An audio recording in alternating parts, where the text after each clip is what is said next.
Hi, Doc. Kareth Burke, NBC Sports Bay Area. After winning Game 2, after winning this game like this, are you thinking why not be the 8 seed that tries to take down the 1 seed?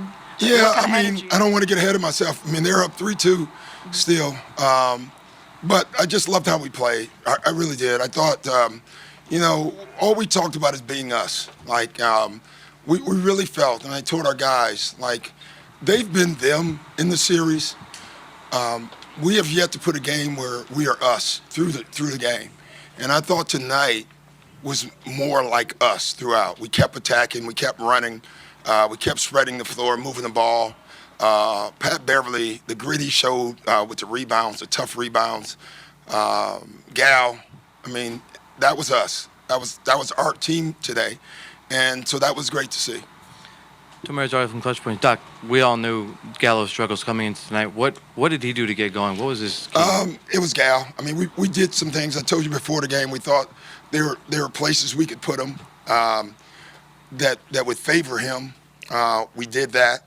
But Gal came through. He made the shots. We posted him a lot more, which I thought got him started, but it was more Gal. It was Gal being Gal. We needed it. We needed Lou. I mean, to beat this team in a game, you literally need everybody. And I thought every single guy came in, did their role. Each guy was a star in their role, and that's why we won the game.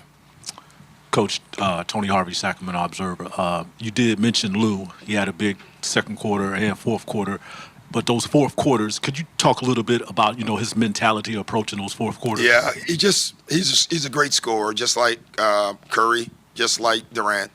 In the games in L.A., they were trapping him a lot, and so we took the picks away a lot tonight and ISO'd him with space. And I thought that gave him room to work. I thought the end of the second quarter, he did it over and over again. That got his rhythm. And when Lou gets his rhythm, he's tough to guard. His mentality in the fourth, he believes he's a closer. He is a closer. And he did that tonight for us. It was tough keeping him in. There was a stretch. We brought him in earlier than I wanted to in the third. And, it was tough because I wanted to give him a minute of rest. We really wasn't able to do that, but he kept going for us. Doc, 2 wins in a place that's considered one of the hardest places to win. Well, 2 losses at home. Do you almost want to play Game 6 here? No, I'd rather play Game 6 in L.A. I really do. We owe that to our fans. We want to do right by them. We're looking forward to going home. My guess is there were probably not a lot of tickets sold because I don't think a lot of people thought that the Game 6 would happen. I think our guys did, and that's all that mattered tonight. But when we get back, we need them all there. Yeah, that's what I yelled, before the game. Ralph told me, and Ralph never speaks to me before the game when I'm on the floor, and he walked up to me, first time ever, and said, Coach, I've had 20 people to congratulate me on my career and say good luck. Like tonight is the end of Ralph. Please do something about that. So Ralph, we did. That's all good. Colin Wardhen here, CBS Sports. You mentioned that trying to get Gallinari going a little bit in this game. Do you think you were successful in that? And yeah, we were. He was good. I think he'll be even better in Game 6. I think he now knows where he can score from. At the end, he had a couple of turnovers. That's the areas we didn't want him to have the ball. We got him back out of that spot. But he was absolutely terrific. Coach, Will Gottlieb, Bleacher Report. You talked pregame about trying to do different things to get Steph out of his rhythm, to get KD out of his rhythm. Obviously, KD was really great tonight, but Steph had kind of a cold shooting night. Can you talk a little bit about the top blocking and just what goes into the process of deciding to try something unconventional on these guys? Well, you have to. I think the key is I have a group of guys that are willing to try it. They're willing to do different stuff.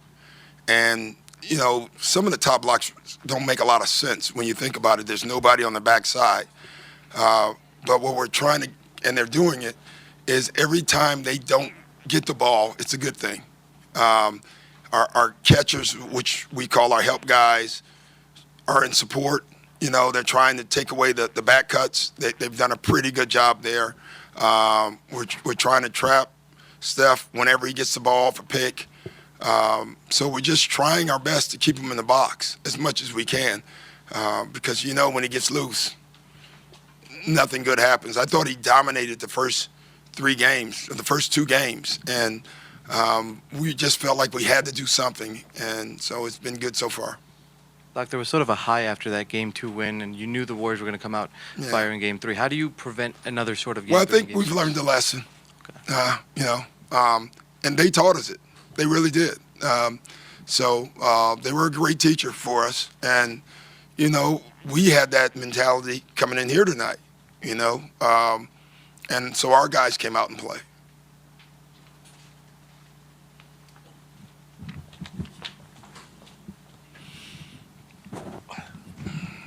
Patrick Beverly was also on in that first half. Yeah.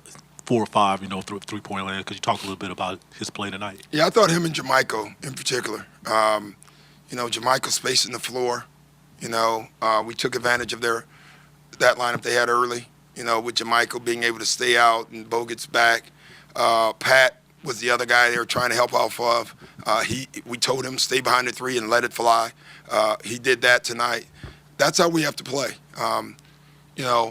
Pat offensively was great, but the rebounds, the when you look at this game at the end of the game, he was matched up with 4s and 5s under the basket, and he kept coming out with the rebound.